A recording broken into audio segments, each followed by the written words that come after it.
잘 들었고요.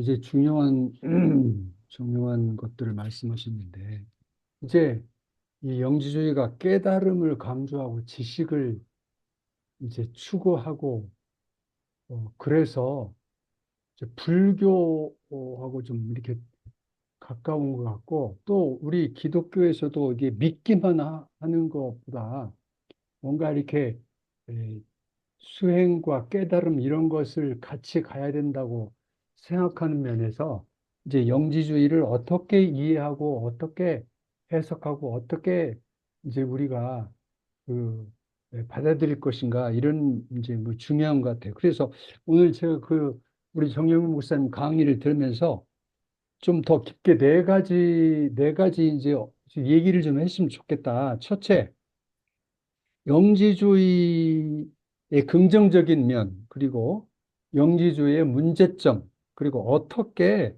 이것을 그, 아, 해결나갈 것인가. 이런 첫째 문제. 둘째, 이제 영지주의를 이야기하시면서 과정신학을 얘기하시는데, 이 영지주의와 과정신학이 이제 어떻게 연결이 되는 것인가. 이런 문제하고, 셋째는 이제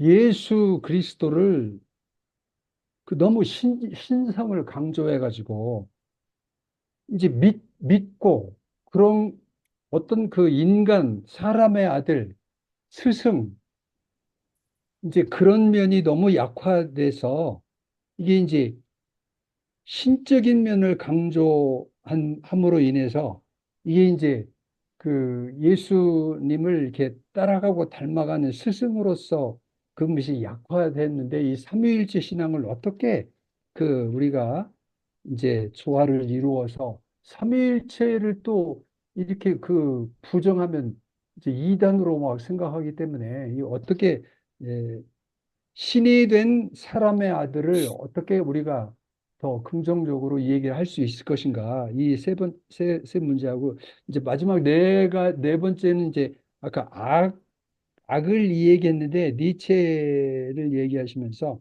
이제 니힐리즘, 허무를 통해서 오히려 인간을 긍정하고, 이제 악이란 것을 어떻게 우리가 이것을 해결해 나가고 어떻게 이 악에 대항해야 할 것인가 이런 문제를 좀 얘기했으면 좋겠습니다. 감사합니다. 김성모 목사님 진행하시죠. 마이크 키셔.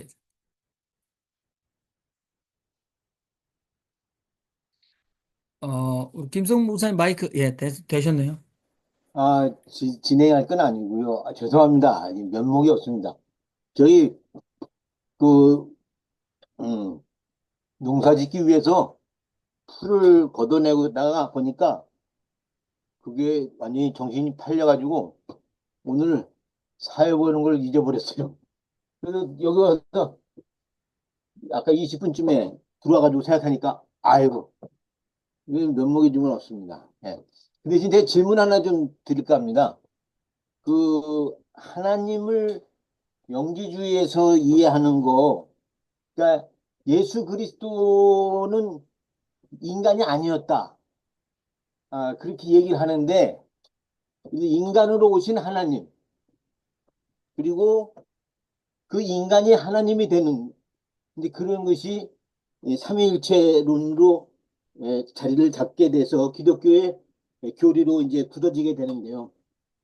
제가 오늘 여기 질문하고 싶은 거는, 어, 베레시트 바라 엘로임 하슈아마임 하하렛 이 창세기 1장 1절인데 그 태초에 이 땅과 하늘이 있었다. 그리고 그것이 과학으로서 접근하는 땅과 하늘이 아니라 시로서 접근하는 땅과 하늘이었다. 그래서 이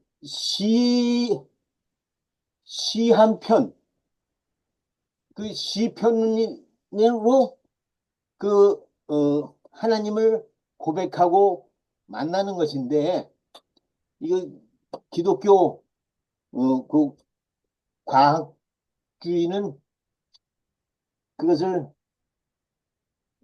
천지창조하고 창조론하고 이제 에, 등치시키고 있죠. 근데 여기서 에, 그 기독교 하나님하고 창세기 1장에 나오는 엘 하나님,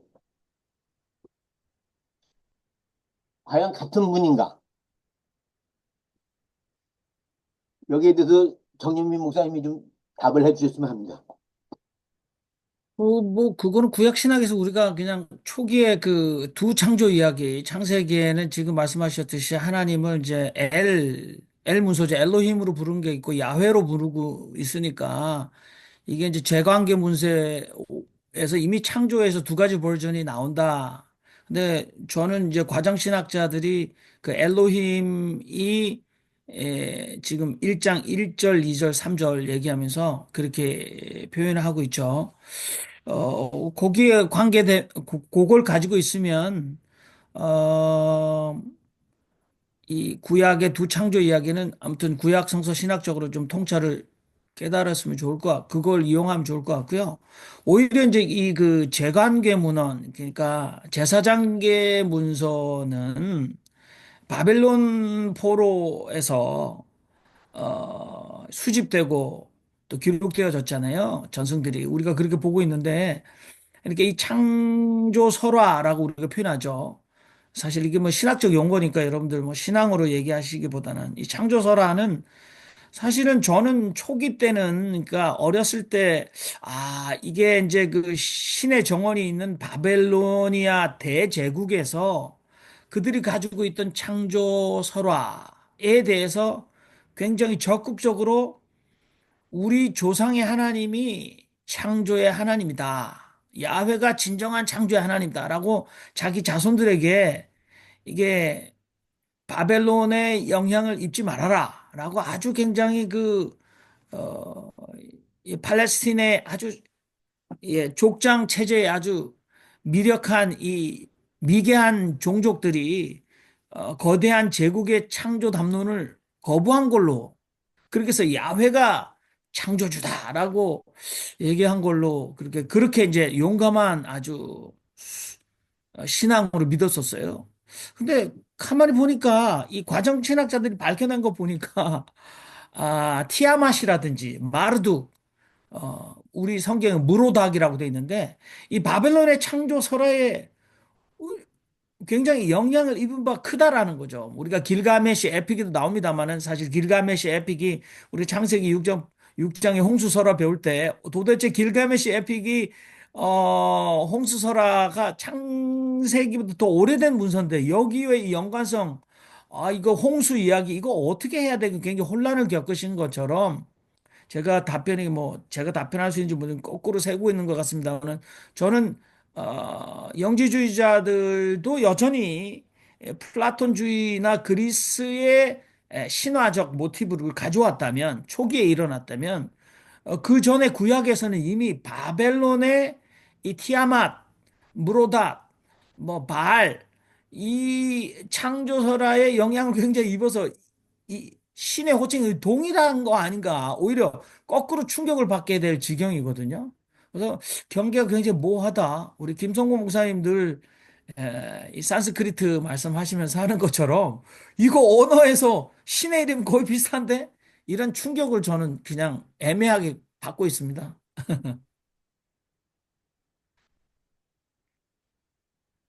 복잡하게 설명해 주셔서 감사합니다. 제가 그 제기한 그거에 대해서 좀 얘기를 해주세요, 송명희 목사님. 어, 목사님, 우리 윤정수 목사님 네 가지로 말씀하시는데 굉장히 한참 토론해야 될 것 같은데 다시 한번 제가 정신이 없어서 첫 번째는 목사님 뭐였죠? 1번이 뭐였죠? 이 영지주의 사상과 다른 종교와의 관계인가요? 영지주의의 긍정적인 면과 그 예. 문제점, 그리고 어떻게 해결할 것인가. 두 번째는 영지주의와 과정신학. 세 번째는 이 삼위일체에서 예수의 인성이 약화되지 않았는가 이 문제. 네네네. 이 악에 대해서 실체에 대해서 이걸 우리가 어떻게 그 대항해야 될 것인가 이런 문제. 네.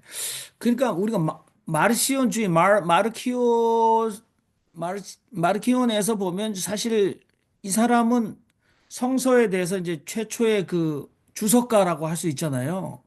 그 말은 이제 그 사람의 공헌을 그래서 구약의 성서를 인정하지 않기 시작하니까 교부들이나 정통 기독교에서 거기에 대한 작용의 반작용으로 참 성경을 모으고 참 성경 우리가 신앙의 아주 긍정적인 아, 참 성경을 모으고 그 리스팅을 만들어내는 역할을 그 결과적으로 그렇게 이어졌죠.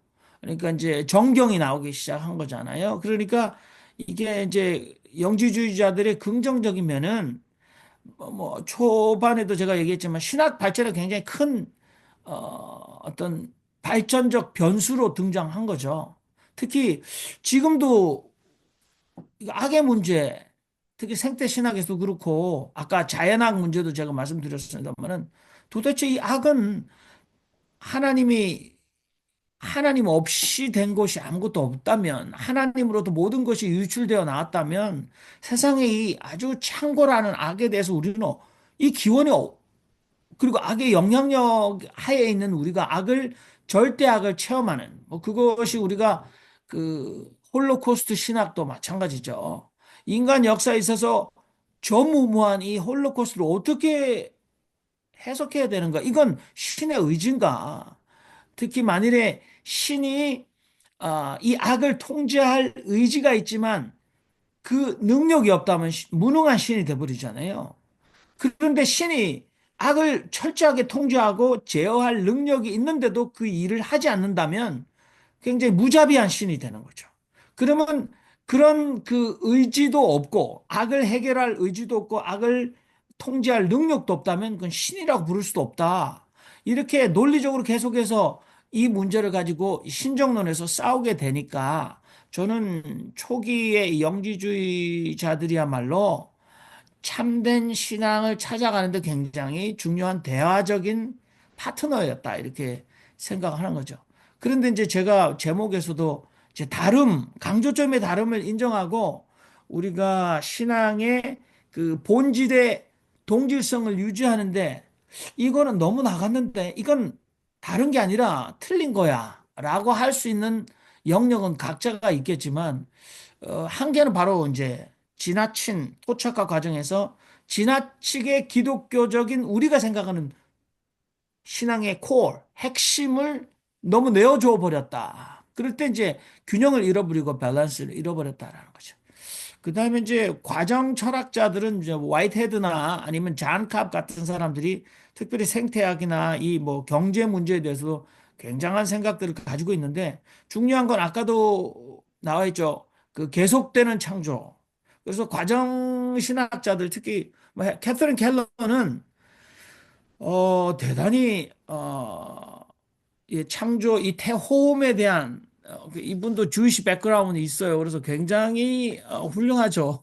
그래서 저도 뭐 그 포스트 모더니즘 그다음에 이제 한국말로 구성신학 이렇게 조직신학에서 구성신학으로 넘어갔으니까 영지주의적 주장에 굉장히 힘을 실어주는 것 같은 예. 그러니까 아까 우리 윤정수 목사님 말씀하셨던 긍정적인 면에서의 그 태홈, 더 딥, 그러니까 심연 이것을 오늘 우리가 아주 이분법적으로 코스모스는 하나님이 창조한 선한 우주적 실제고 케이아스는 어둠과 혼돈의 세리고 요한계시록의 바다에서 나오는 용이요. 우리가 극복해야 될 이렇게 초기적 신앙으로는 해결이 안 된다는 거죠. 근데 그것을 긍정적으로 볼 수 있었게 만들어준 사람들이 과정 철학과 과정 신학자들이었다. 특히 그 과정 신학 잔칸 밑에서 박사학위를 받은 구성 신학자 컨스트럭션 디얼로전인 캐서린 켈러의 말로 굉장히 공헌한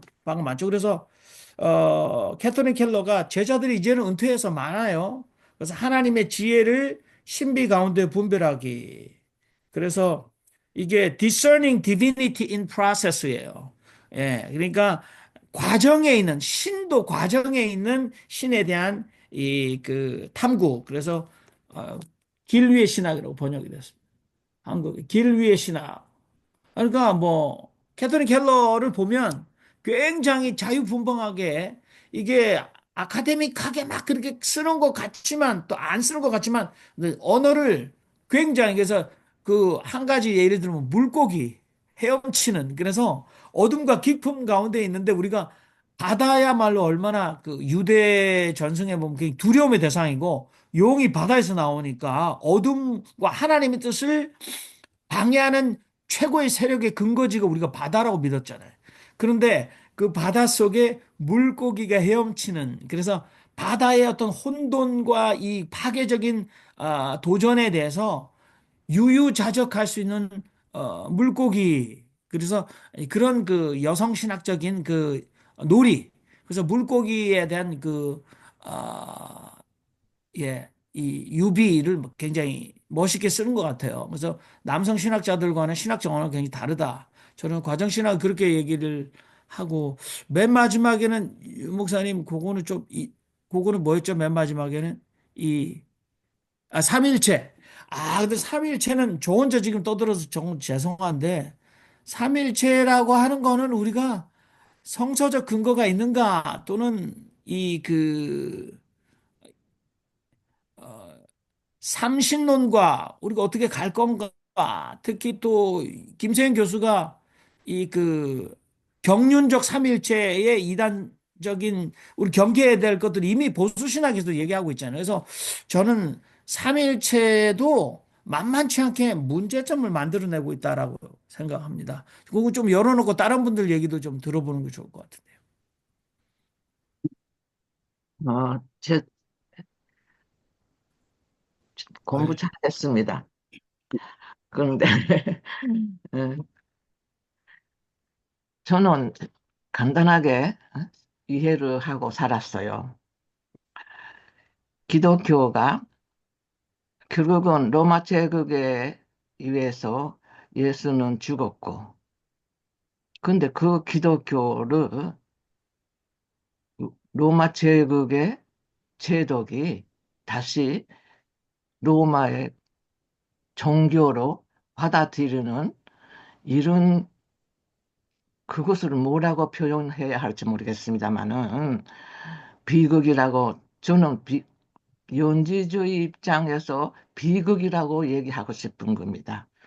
근데 그러한 비극을 이겨냈던 연지주의자들의 희생은 제가 이해하기에는 대부분이 여성들이었다라고 제가 이해를 하고 있습니다. 근데 그 근본적인 예수가 누구냐? 저는 예수는 완전히 인간이라야 한다고 주장하고 싶은 사람입니다. 왜 그러냐면은 우리가 살아가는 삶의 길을 인간으로서 보여주신 분이라고 믿기 때문에 우리도 그렇게 살 수 있다는 어떤 그 신념이라 그럴까요? 우리들 속에서도 가능하다 하는 희망을 우리들에게 주는 분이 예수라고 저는 믿기 때문에 그래서 예수를 따라가는 것이기 때문에 그 예수가 신격화 되어버린 것은 완전히 기독교를 만지는 일이다. 저는 그렇게 그냥 해석을 하고 싶고요. 그런 의미에서는 연지주의는 굉장히 중요한 역사의 한편이고 특히 그 연지주의가 모든 학자들의 이름을 이렇게 보니까 그 많은 고난을 당했던 그 시절에 있었던 것 같은데 저는 그분들에게 굉장히 감사의 뜻을 전하고 싶은 그런 심정입니다. 솔직히 말을 하면. 그리고 목사님이 특히 오히려 그 연지주의자 그 주장자들을 긍정적으로 받아들이는 데 대해서 제가 굉장히 고맙게 생각을 합니다. 저는 다른 거 잘 모릅니다. 그러나 고난을 당하는 속에서 그, 그분들의 믿음이 얼마나 중요했을까. 그거 자체가 기독교를 살리는 거 아닌가. 저는 그렇게 보고 싶습니다. 감사합니다. 네. 그 영지주의를 이단으로 규정하고 기독교가 자기 모습을 갖춰가지 않았습니까? 근데 이단으로 규정되게 되는 가장 중요했던 것이, 예수는 인간이 아니었다. 예수는 영이었다. 하는 주장을 했기 때문이라고, 어, 저는 이해를 하고 있습니다. 이게 맞는 건지 정영민 목사님이 좀 나중에 설명 좀 해주시고요. 근데 그 영지주의자들이 결국에 가서는 인정할 수밖에 없었던, 아니, 그 기독교에서 인정할 수밖에 없었던 것은 예수님이 인간이었다고 하는 것이죠. 인간이 하나님이 되는 것이죠. 저는 기독교를 그렇게 이해하고 싶습니다. 인간이 하나님이 되는 것. 그, 어, 여기 김용옥 박사가요, 그, 이 시국의 입장을 내면서 그런 얘기를 하더라고요. 당신들 재판관들은, 헌재의 재판관들은, 어, 하나님이다. 당신들은 인간이 아니다.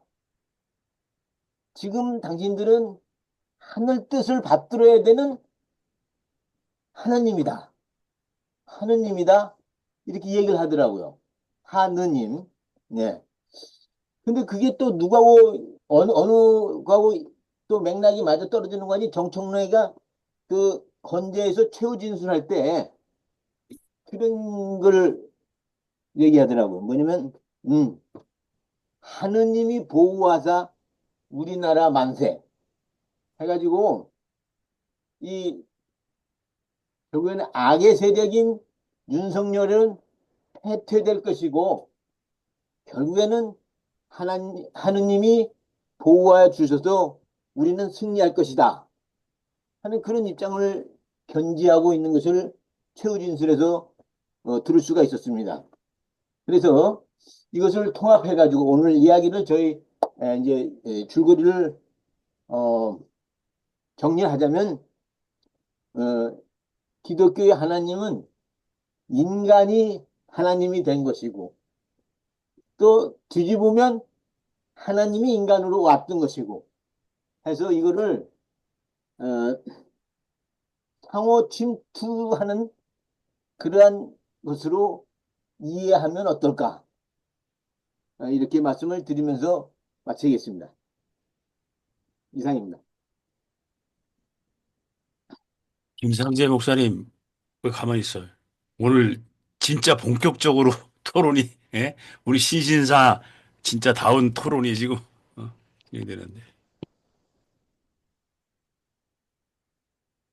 마이크, 그래서 마이크 켜시고요. 네, 좀 이따 하겠습니다. 좀 이따가. 예? 좀 이따가? 네. 그래요. 그럼 좀 뜸 좀 들이시고, 그럼 제가, 잠깐만요. 지금, 그, 윤 목사님이 제기한 첫 번째 문제점, 영지주의의 어떤 긍정적인 의미가 뭐냐.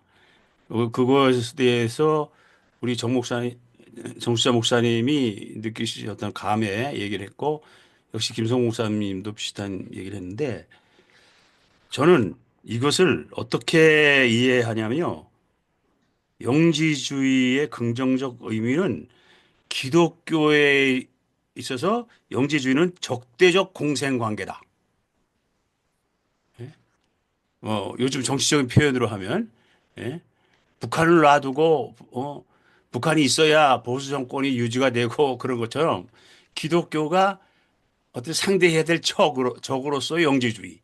그래서 그 영지주의에 부단한 싸움을 해가면서 문제를 제기하면서 자기 발전을 하고 자기 보호를 하고 하는 그런 게 아니었나. 라는 느낌을 오늘 이 시간에 받았습니다. 그리고 정 목사님이 발제한 가운데 아주 그냥 번쩍이는 그 단어 하나가 뭐냐면 영지주의는 첫 토착화 신학이 아닌가라고 하는 얘기.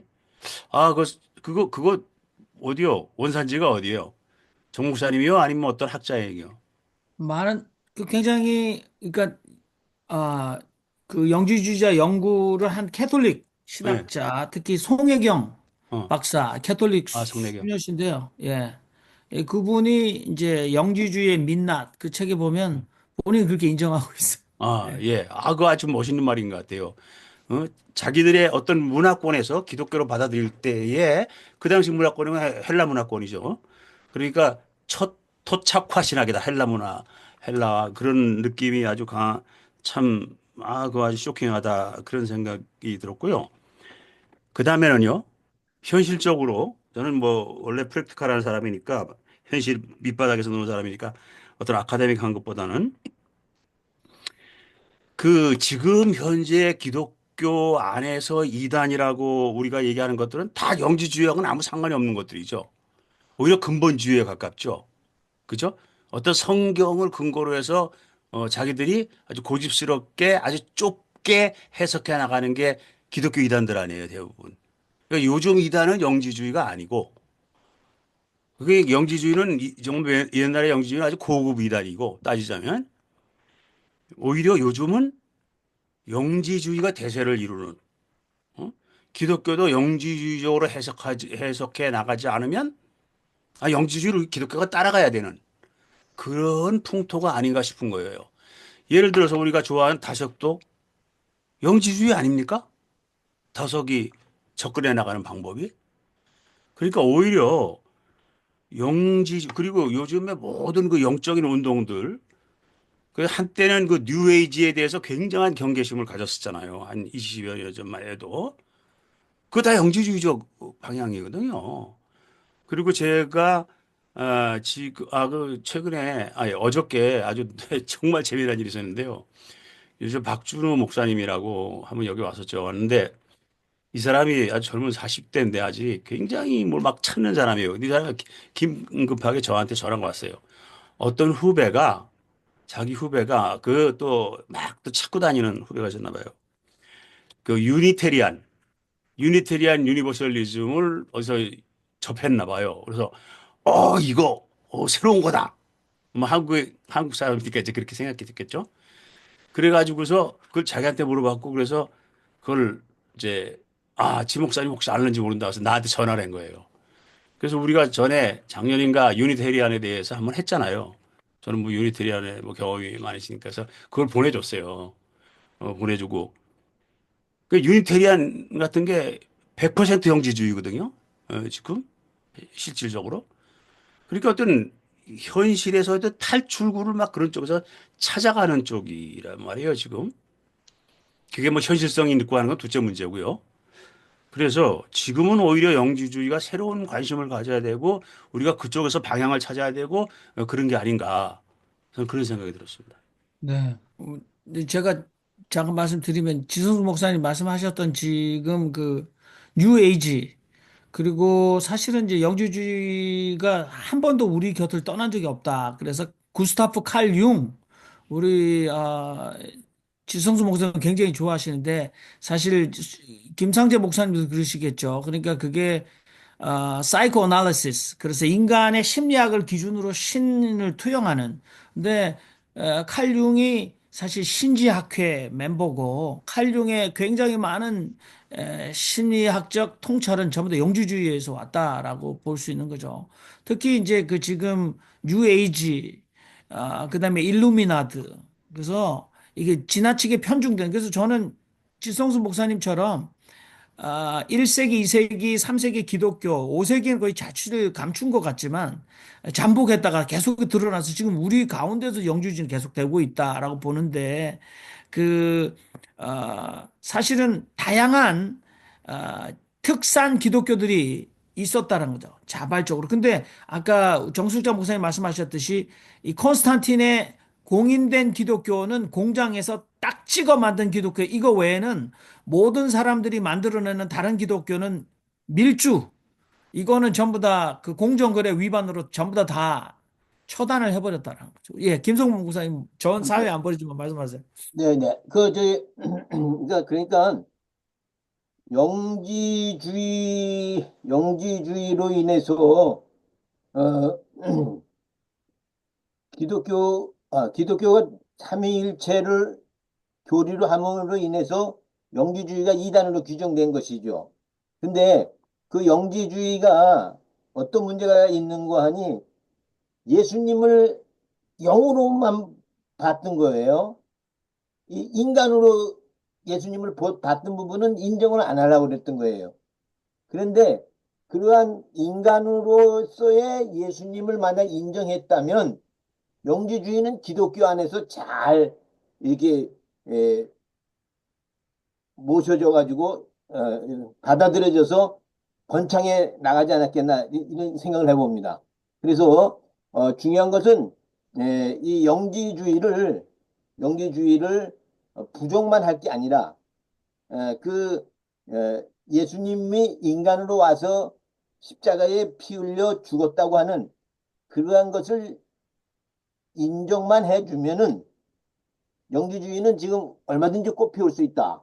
그리고 아까 정인민 목사님 발제하신 것 중에 창세기 2장 땅이 혼돈하고 공허하며 흑암이 깊음 위에 있고 그다음에 하나님의 영은 루아흐 엘로힘 하나님의 영은 수면 위에 운행하시니라.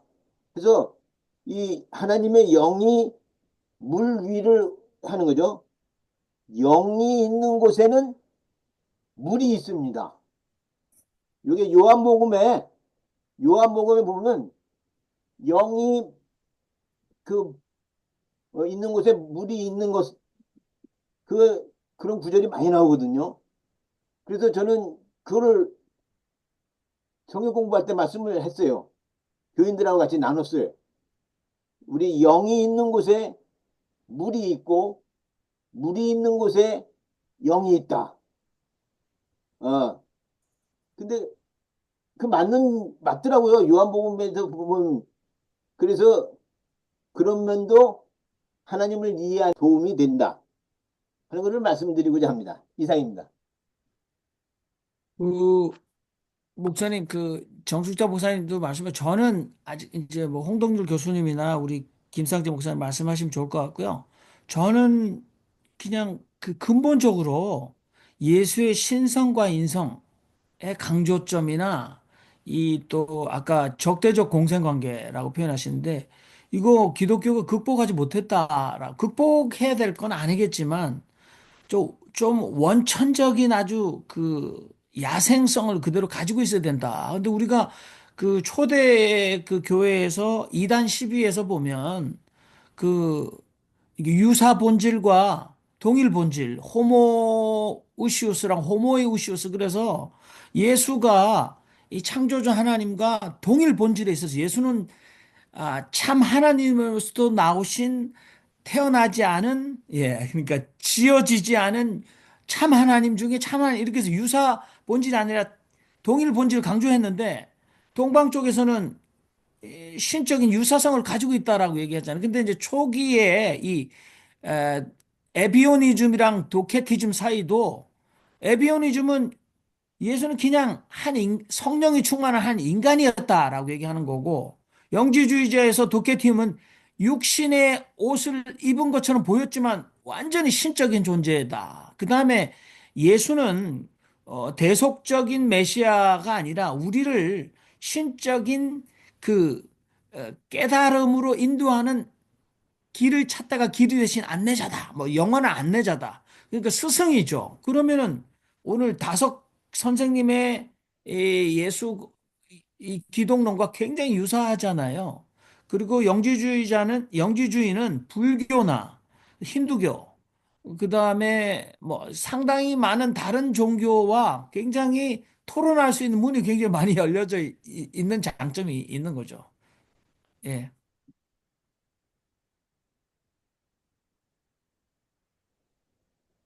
네. 제가 한 말씀 드리겠습니다. 어, 저는 아시다시피 정통주의 입장이니까 그 이제 영지주의가 왜 이단인가라고 할 때 제가 판단할 때는 이제 다른 게 아니거든요. 영지주의는 이제 물질을 악하게 보고 영을 선하게 본단 말이에요. 근데 이제 문제는 그게 옳으냐 그러냐라기보다도 어떤 기능적인 면에서 그런 믿음이라면은 이제 문제가 뭐냐면은 쉽게 신앙이 탈역사성, 몰역사성 내지는 탈현실성으로 가게 되죠.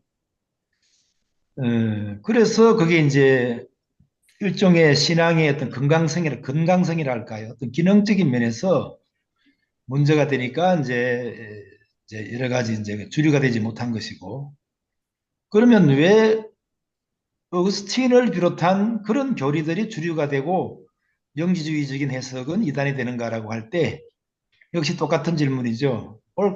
옳다 그러다 판단하기 전에 일단 정신 분석적으로 왜 그들의 교리가 이단이고 왜 주류 교리는 이렇게 됐는가라고 하는 현상, 사람들이 받아들이는 종교 시장에서 받아들이는 어떤 가능성인 측면에서 그게 이제 인간의 본성과 무의식과 욕망에 맞기 때문에 주류적으로 맞기 때문에 전통이 주류가 되고 그런 측면에서 보더라도 이 영지주의는 그런 면에서 아까 말씀드린 것처럼 쉽게 탈역사성, 몰역사성으로 흐를 가능성이 많죠.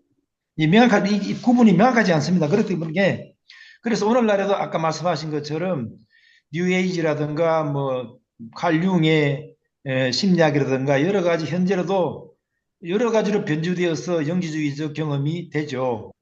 오늘날 우리 근본주의 신앙도 마찬가지입니다. 그런 면에서 좀 영지주의적인 냄새가 나죠. 몰역사성, 탈역사성 그런 측면에서 볼 때. 그런데 이제 반복 관계없이 여전히 똑같은 판단 기준입니다. 오늘 그 신앙이 그 종교적인 경험이 얼마나 현실을 더 좋게 만들 수 있는가라고 하는 질문이거든요.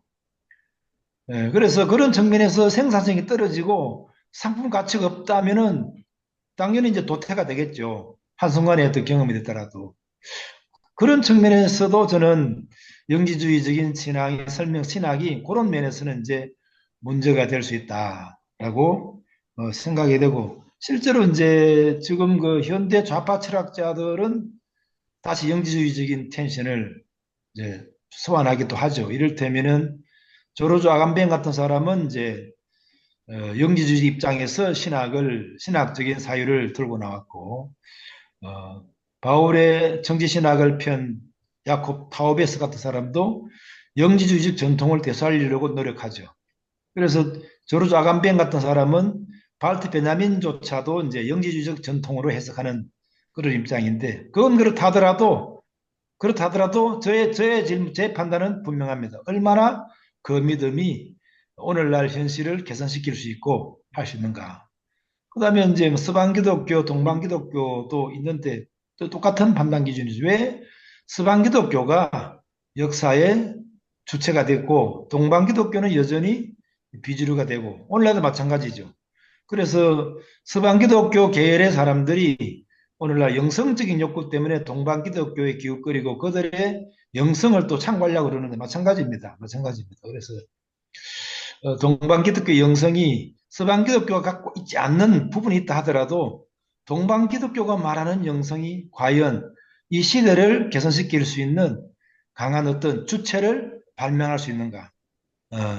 이 시대적인 문제를 해결할 수 있는 이런 정치적 자아를 발명할 수 있는가? 이런 측면에서 보면은 뭐 결론이 나오죠. 그래서 그런 그 영성에 대한 욕구 때문에 동방기독에는 관심을 갖지만 제가 볼 때는 그 이상 넘어가지 못합니다. 왜냐하면 역시 그런 기능적 자아를 해결해 주지 못하면은 도태되죠. 도태되죠. 그래서 제 판단에서는 영지주의적 운동이 뭐 종교적인 영성 부분에서는 도움이 되겠지만 그러나 그런 것들이 그런 이유로 쉽게 뉴에이지 운동처럼 그냥 종교 욕구를 해소하는 하나의 종교 상품으로 경험될 그렇게 될 가능성이 많고, 그 수준을 벗으려면 아까 말씀드린 것처럼 단순히 종교 욕구의 해소용이 아니고, 진짜 자기를 발명하고 자기를 넘어설 수 있는 어떤 분명한 정치적 자아를 제공해 줘야 되는 것이죠. 그런 측면에서 정통이냐 비정통이냐로 저는 개인적으로 판단을 하고 있습니다.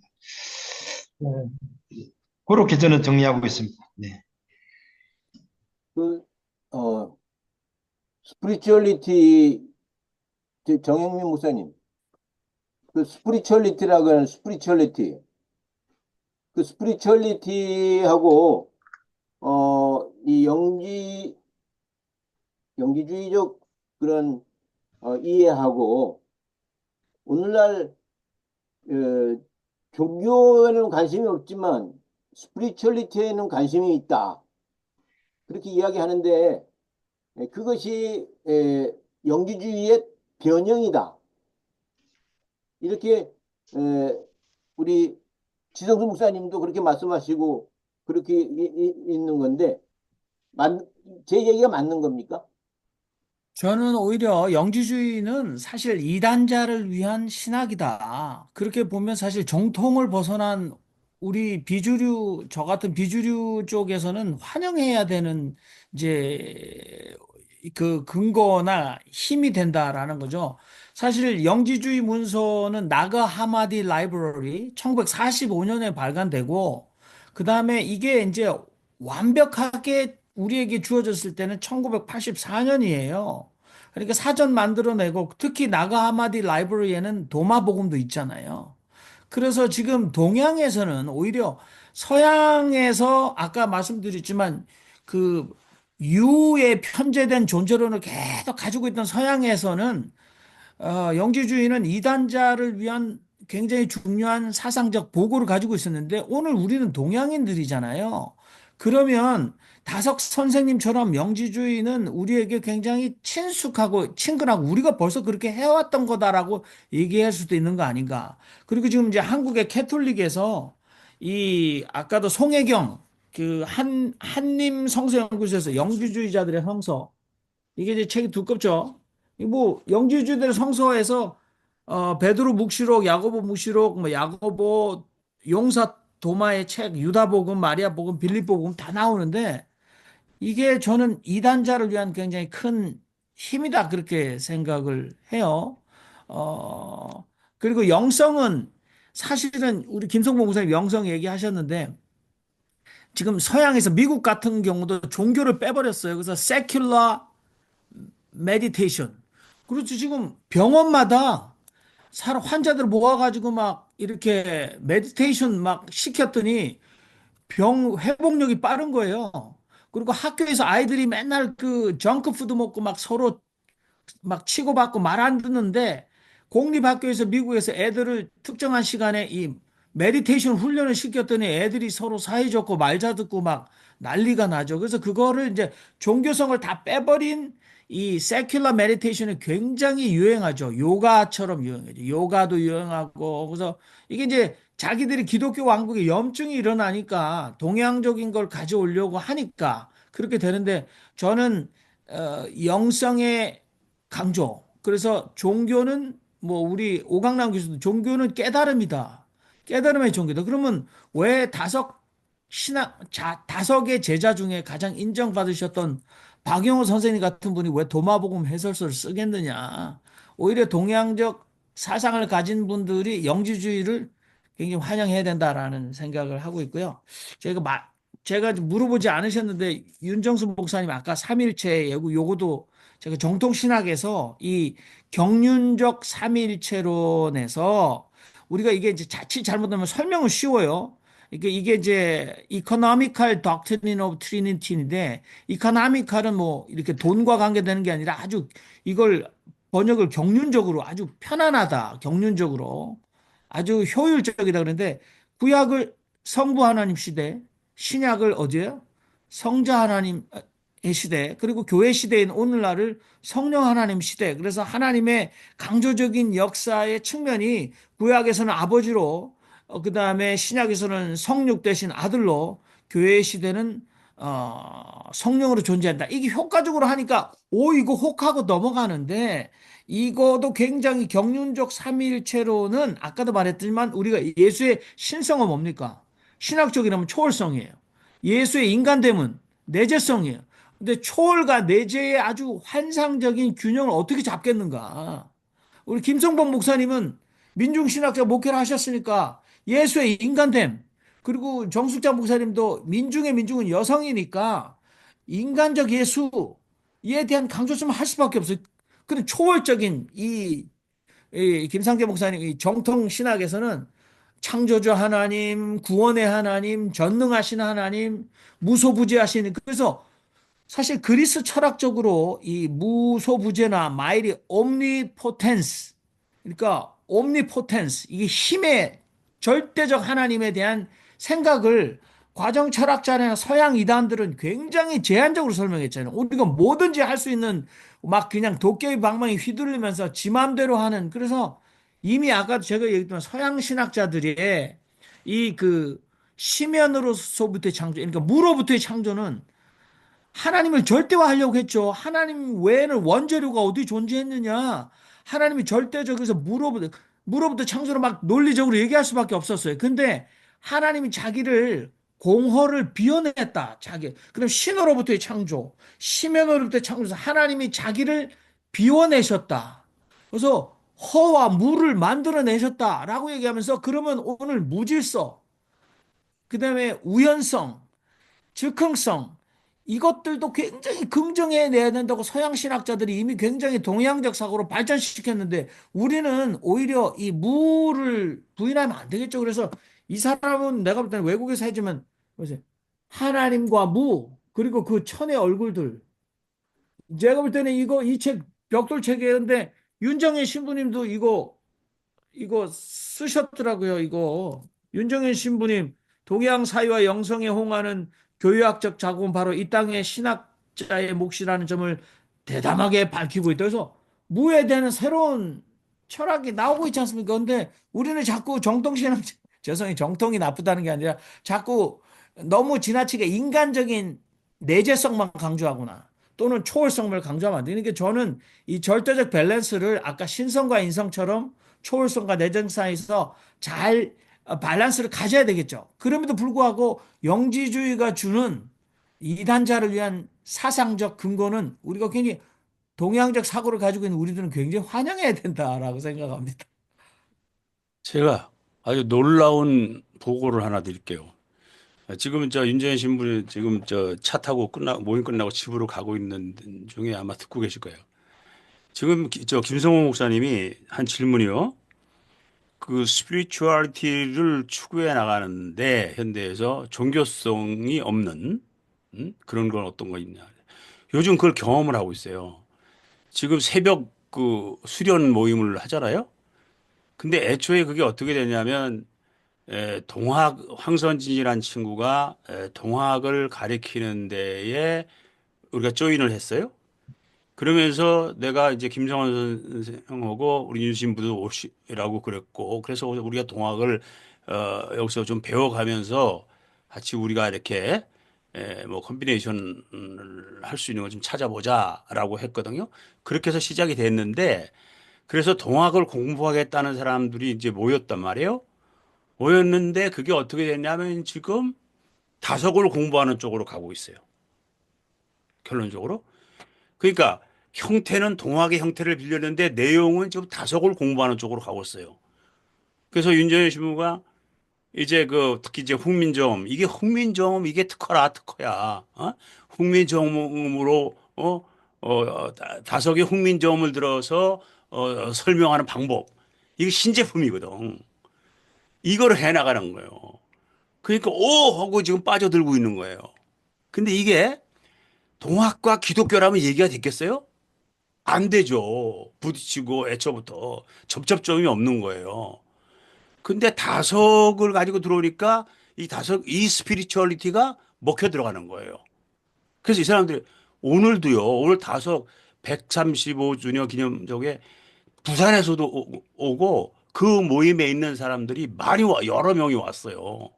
이런 거가 벌어지고 있는 겁니다. 그러니까 지금 이 시대에는 스피리추얼리티가 중요한 거지 종교성이 중요한 때가 아니거든요. 우리 기독교가 그렇게 가야 될 거라고 보는 거죠. 제가 그래서 다음에 이제 혹시 다음 주에 어쩌면 그 퀘이커리즘에 대해서 지금 이병환 목사님, 이병창 목사님하고 다음 주에 하기로 했는데 이 양반 벌써 두 번 얘기했는데도 감을 못 잡아. 그래서 더 이상 연락을 안 하려고 그래요. 그래서 말이 자기가 오면 시키는 거고 안 오면 그냥 캔슬하고 그냥 저 퀘이커리즘에 대해서 해보려고 하는데요. 항상 예비탄으로 준비하고 있는 거. 예? 그 퀘이커도 그런 거거든요. 종교성은 없어요. 점점 없어. 스피리추얼리티만 살려나가는 거고요. 지금 우리 기독교에 살아나가는 방법은 그런 게 있지 않는가 싶습니다. 지금 그것을 우리 이 신신사에서 한국 기독교사에서 최초로 지금 신호탄을 쏘아 올린 겁니다. 그래서 동학을 공부하는 사람들이 타석으로 자기도 모르게 슬금슬금 이게 한 발 한 발 빠져들어가는 그런 그 술술 지금 우리 윤정현 신부하고 김성호 선생이 지금 해 나가고 있는 겁니다. 예. 그 지성수 목사 말씀하셔서 사실 도올도 하버드에서 그 공부를 좀 했잖아요. 그리고 저 서울대 철학과 나오시고 예일 나오시면서 하버드에서 비교종교학 박사를 하신 서강대의 길희성 교수님 유작 어, 영적 휴머니즘. 그래서 이 영적 휴머니즘도 종교적 인간에서 영적 인간으로. 그래서 영성이에요. 그래서 저는 길리성 교수님 오늘도 여기 굉장히 많은 창조에 관한 거는 길리성 교수님이 가정신학이나 영지주의까지 다 끌어들이면서 얘기하고 있는데 저는 이제는 종교에서 영성으로 이거는 뭐 저기 우리 지성수 목사님이 트렌드를 너무 잘 읽어내신데 사실 기리성 교수의 유작이 바로 영적 휴머니즘입니다. 그러니까 종교적 인간에서 영적 인간으로. 그래서 굉장히 중요하다라고 다시 한번 맞장구를 칩니다.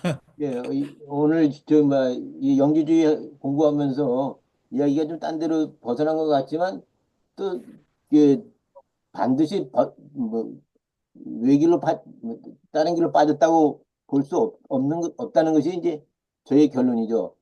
한 말씀 아까 드린 걸 연장해서 말씀을 드리면 하나님의 영은 루아흐 엘로임 하나님의 영은 수면 위를 운행하셨다 그랬어요.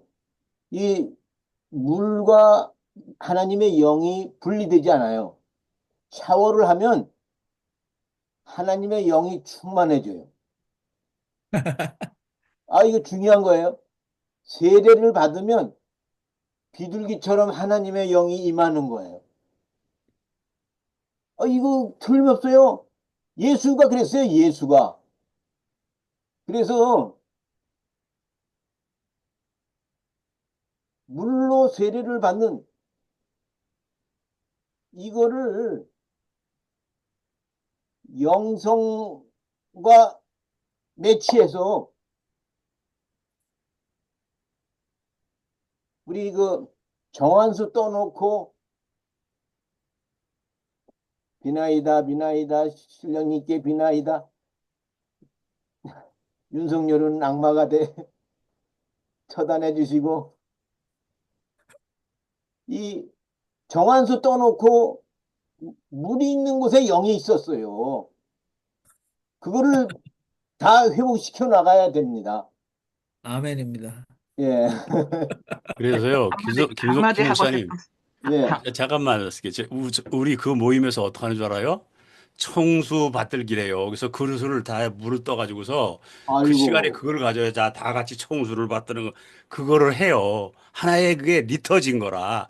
그래서 아, 나는 어떤데 저 빈컵까지 아침에 늦게 일어나서 빈컵 가지고 와요. 그래가지고 빈컵 이렇게 들었다 놨다 하고 그래요. 거기에서 그러면 지 목사님께서 말씀해 주세요. 하나님의 영은 수면 위에 운행하셨는데 이것이 이게 진리 같다. 음. 그래서 영이 있는 곳에 물이 있고 물이 있는 곳에 영이 있다. 인간의 네. 몸이 물이 90%라며요. 음. 음, 그런데 저 경험을 조금만 소개를 드리고 싶은 것은 제가 아직까지 10대 때 그 일본에 있는 그 미국의 오베린 대학에서 나오시는 부부가 일본의 오비린이라고 해서 봄꽃, 봄, 봄꽃에 그것을 이름으로 그냥 바꿔서 했던 학교가 있어요. 그래서 영어 영문학과인데요. 근데 거기에서 공부를 했을 때 제 펜테코스탈 그 처치의 선교사님을 만났어요. 근데 그분이 저보고 여름 수련회 그 가르자와에서 있는데 한번 같이 가자 해서 따라가 본 적이 있어요. 거기에서 제가 그 사람들이 완전히 성령에 충만하고 이거는 그때 제 생각에는 그분들이 정말 그렇게 성령에 충만하면서 방언을 하면서 기도하고 그래서 제 스스로가 한번 그런 경험을 하고 싶었어요. 그런데 이미 장로교회에서 세례를 받았지요. 근데 거기서는 물속에 들어가지 않았기 때문에 저도 물속에 들어가서 성령을 받고 그것을 해야겠다. 결심을 하고 세례를 다시 한번 받기로 했어요. 근데 지금 우리 김순범 목사님이 거기에서 비투러기 얘기가 나오니까 제가 안 한 겁니다. 그래서 제가 그 비투러기가 나오기를 믿고 했는데 비투러기가 안 나왔단 말이에요. 제 눈에는 아이, 비투러기가 그러니까 정 목사님, 그게 보이지 제세례파인 않았어요. 거예요. 제세례파. 어? 아니, 어쨌든 제가 하고 싶은 말은요. 모든 성령이 비투러기가 나온 것은 아니라는 것만은 그 아니더라도 성령의 역사는 있다. 이렇게 말씀드리고 싶은 것뿐입니다. 우리 김선재 목사님이 유물론적인 시대교를 주장하고 계시지만은 거기에도 하나님의 성령은 함께 하신다. 이런 얘기를 하고 싶어서 제가 한마디 합니다. 네. 예. 우리 홍동률 교수님 제가 맞아요. 볼 때는 뭐 음, 굉장히 질문들을 예. 쌓아놓으셨을 텐데 지금 예, 침묵하고 계셔서 묵비권을 행사하고 계신 두 분, 김 교수님하고 홍 교수님, 뭐, 한마디라도 하셔야지. 예, 여기서 음, 묵비권으로 통하지 않습니다. 네. 사실은 제가 그동안 영지주의가 저한테는 숙제였어요. 잘 이해가 안 갔거든요. 가끔 이렇게 접하는 책에서 영지주의 이렇게 제가 일부러 들여다본 적도 있고 했는데 그 감이 잘 안 잡혀요. 잡힐 듯 말 듯 잡힐 듯 말 듯 그냥 상당히 안개 속에 있는 개념이었어요. 그래서 오늘 이제 뭐 늘 그렇지만 좀 그 크게 한 수 배워야 되겠다 싶은 생각으로 좀 쫑긋했는데 사실은 아직도 제가 좀 머릿속이 맑아지진 않았어요. 근데 들으면서 제가 김상재 목사님 말씀 드리면서 제가 사실은 이렇게 하고 싶었던 말씀의 상당 부분이었어요. 그걸 조금 이어서 말씀을 드리면 근데 이제 김상재 목사님은 정통신학적인 입장이다라고 말씀하셨는데 그때 그 정통신학이 뭔지 제가 정확하게 알 수는 없습니다만은 여기서 제가 갖고 있는 계속 있는 궁금증 중에 하나는 여기 민중신학 하신 분들이 많은데 민중신학하고 다석이 그동안 공부했던 걸로 보면 민중신학하고 영지주의가 이게 어떻게 통하지? 전 잘 안 통할 것 같은 생각이 늘 들었거든요. 그럼 민중신학을 폐기하신 건가? 그동안 한국에서 쭉 역할을 한때 역할을 쭉 해왔는데 지금 용도가 상당히 이제 다했다, 수명이 다했다라고 생각하고 민중신학을 떠나시는 중인가? 왜? 저는 영지주의하고 혹은 다석하고 영지주의가 상당히 통한다고 말씀하시니 제가 봐도 그래요. 다석에 대해서 관심을 이렇게 쫙 쏠리는데 그 다석 사상하고 민중신학이 아주 일부분 겹치는 부분이 없지 않지만 그 결이 상당히 다르다. 그 흐름이, 분위기가, 중요하게 생각하는 그 포인트가 상당히 다르다고 느껴지는데, 쉽게 민중신학 생각하신 여러분들이 다속으로 많이 쏠리고 있고, 지금 오늘 와서는 또 영지주의로 이렇게 많이 관심을 표하신단 말이에요. 그래서 이게 저한테는 계속 숙제였습니다. 그래서 이 정리해서 말씀을 드리면 그 부분을 누가 좀 설명해 주시면 좋겠어요. 민중신학하고 영지주의가 어떤 점에서 같이 호흡할 수 있기에 관심을 갖고 거기서 답을 또 찾으려고 하시는 건지, 또 다른 측면에서는 어떤 점에서 이게 비교가 있고 다른지, 저는 어쨌든 다르다고 느끼니까 그 점을 누가 이렇게 좀 정리해 주시면 다석 사상에 대해서도 제가 좀 많이 이해하는 데 또 도움이 될 것 같기도 하고 그렇습니다. 제가 책을 저기, 하나 가져온, 예. 잠깐만요. 예, 네. 미안합니다. 그 손남동 교수님이 그 민중신학을 이야기할 때, 이런 얘기를 해요. 이게 무슨 소리냐? 이게 무슨 소리야? 이 소리가 무슨 소리냐? 하면서 쿵 얘기를 하는데, 그게 뭐냐면 몸뚱어리가 감옥에 갇혀 있으면서 이리 굴러가서 저기다 벽을 한번 때리면 또 굴러가서 벽을 때리면 또 하면서 그 쿵쿵 소리가 나는데, 그것이 바로 이제 민중이 벽을 깨는 소리다 해서, 그 한이 맺혀 있는 것이 풀려 나오는 것이 이제 민중신학이다 해서, 민중신학과 한이 연결되거든요. 이 한이 연결되는데, 그 한이 연결되는 그 세계가 영성의 세계다. 저는 이제 그렇게 이해를 했던 거고요. 그래서 그 손남동 교수님의 민중신학이 아마 홍 교수님 이해하는데 좀 도움이 되지 않겠는가, 이런 생각을 해봅니다. 이상입니다. 경영민 네. 목사님 말씀입니다. 저는 요 책이에요. 다시 민중신학이다. 다시 민중신학이다.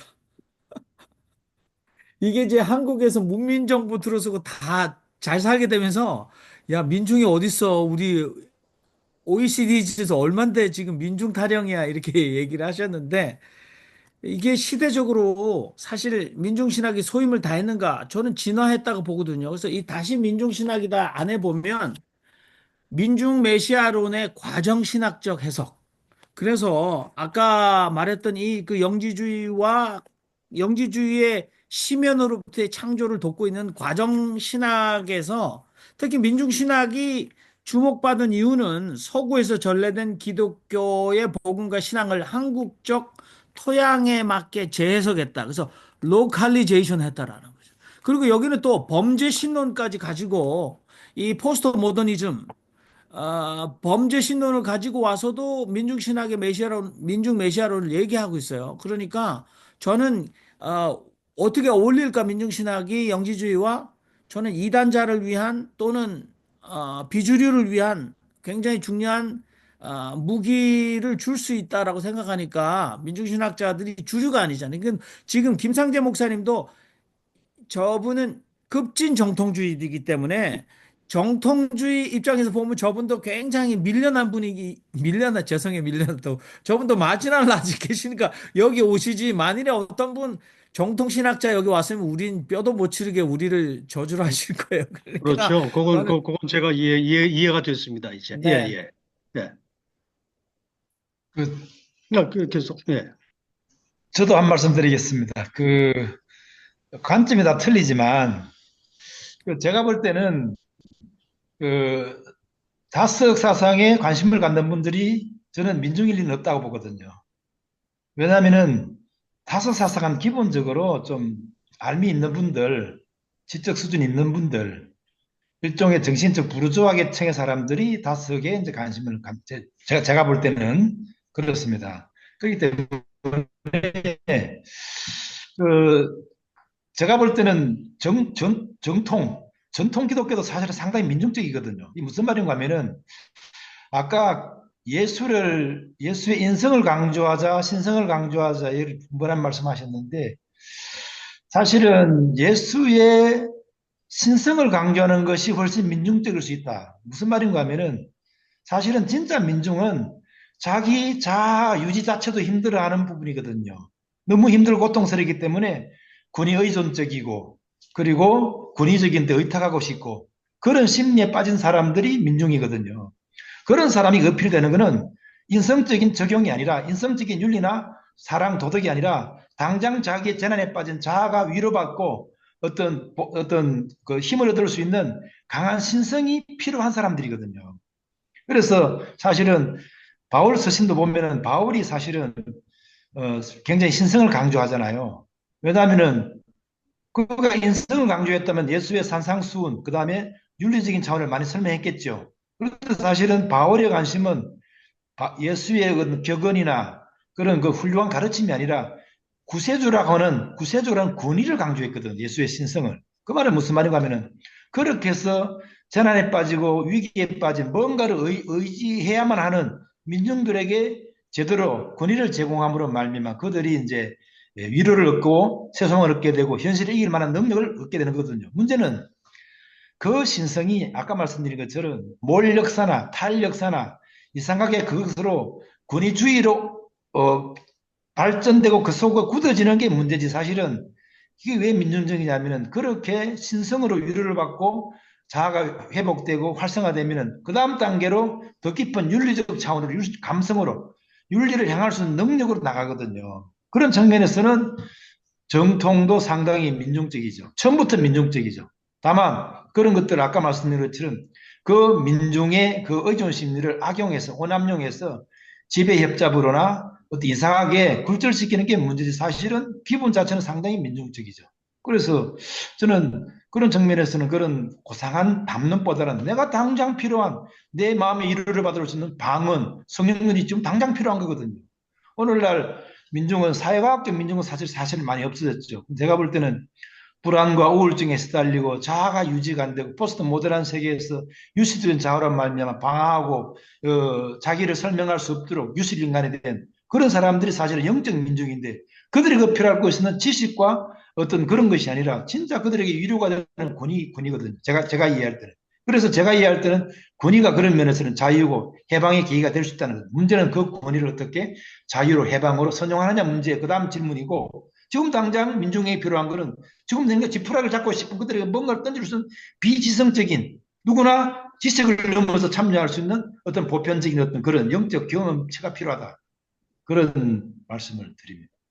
그런 측면에서 저는 그런 입장이라고 말씀을 드립니다. 급진 정통신학 신성의 역습이에요. 이게 굉장히 재밌네요. 예. 음. 저는 홍 교수님, 상당히 설득력이 있어요. 예, 홍 교수님 그 질문을 들으면서 이런 생각이 났어요. 저나 뭐 구체적으로 우리 안에서 뭐 저나 윤신부나 뭐 민중신학을 하던 사람들이 왜 다속적으로 갔느냐, 그쪽으로 기울어지느냐, 이것은 신학적인 측면보다는 오히려 사회과학적인 측면으로 생각을 해봐야 되지 않을까. 우리는 비주류거든요. 민중신학은.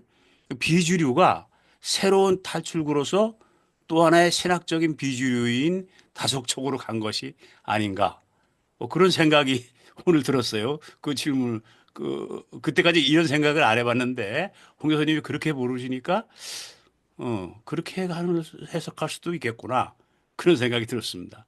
저는 홍동열 교수님이야말로 제가 볼 때는 이제 급진 정통주의로 가시는 게 맞다. 색깔이 저는 저분은 그래서 예, 홍동열 교수님 저는 제 눈에는 이제 저분은 급진 정통주의자구나. 왜냐하면 굉장히 편안하실 거예요.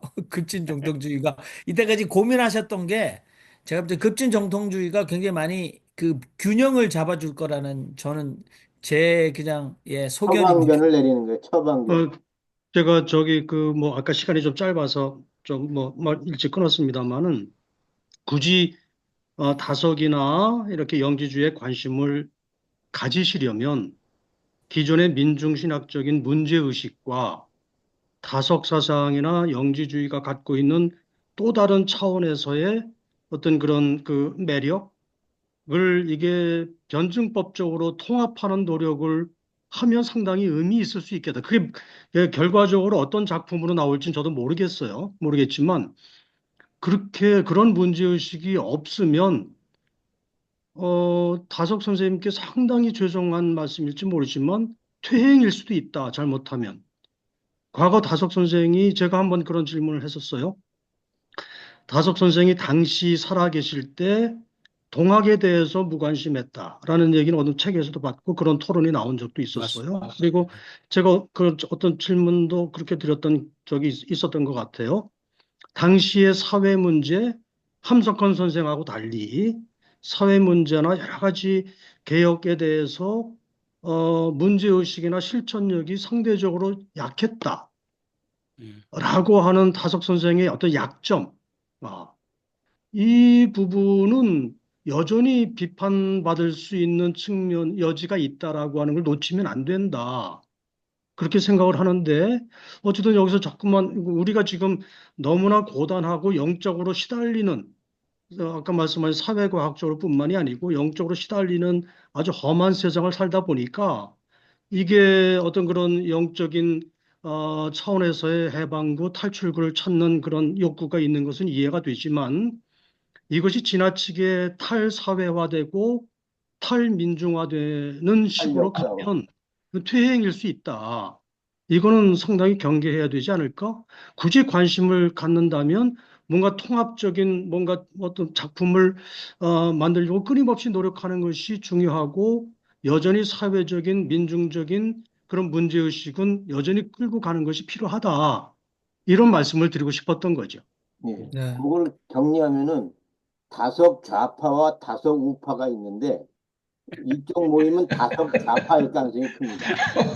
아, 그렇습니까? 아, 저 처음 배웠네. 아, 그렇구나. 그 저는 마지막으로 한마디 하라고 하신다면 제가 너무 말을 많이 해서 죄송합니다만은 어, 기존 영지주의자들이 그 세상을 초월하는 데 주력했다면 이 시대의 영지주의 신학은 또는 다석 연구는 세상을 변화시키는데 이제는 그 패러다임 시프트를 해야 된다. 그리고 여기 계신 모든 분들도 사실 아까도 제가 캐서린 켈러의 그 물고기의 은혜 그래서 이 맹렬한 폭풍들을 극복하고 유유자적 수영 헤엄치는 피조물인 물고기의 영성을 여성신학자들이 얘기했지만 그럼에도 불구하고 캐서린 켈러도 1세기 여성이잖아요. 그리고 여성신학자들은 서구 여성신학자들은 지금 부르주아라고 표현할 수 있어요. 그러니까 우파라고 할 수 있죠. 근데 한국의 동남아 여성 노동자들은 제가 뭐 길게 말씀드리 또 늘어집니다만 그러면 안 되겠죠. 그렇지만 저는 영지주의든 다석 연구든 이 시대의 다시 민중신학이든 세상을 초월하는 데 주력했다면 이제는 세상을 변화시키는데 그 모든 그, 어, 베네핏을 챙겨야 될 거고 그런 방향으로 나가야 되는 그런 생각이 듭니다. 저도. 아, 예. 2시간 가까이 됐습니다. 오늘 아주 그냥 뭐 곁길로 안 나가고 저기 그냥 엑기스만 있는 2시간 이 됐군요. 이때까지 초월 쪽에 관심을 가지고 있었다면 이제는 그 세상을 변화시키는 쪽에 관심을 기울인다고 하는 말씀 저도 아주 동감이고요. 다만 그 깊은 신학적인 논리는 저는 그 의식적으로 좀 피하고 있습니다만 예, 제가 얘기하는 이제 그 생명계신 철학 쪽에서도 예, 거의 같은 이야기를 예, 그렇죠. 철학적으로 하고 있으니까 그러니까 그건 딱 맞아 들어가는 것 같은데 이제 맞습니다. 다석의 이해라든지 혹은 영지주의라든지 뭐 이런 거에 대해서는 뭐 시간이 없으니까 말씀 못 드리지만은 예, 나중에 예, 기회가 있을 테니까. 그렇게 하겠습니다. 예. 예, 오늘 긴 시간 한 사람의 이탈자도 없이 무사히 여기까지 왔습니다.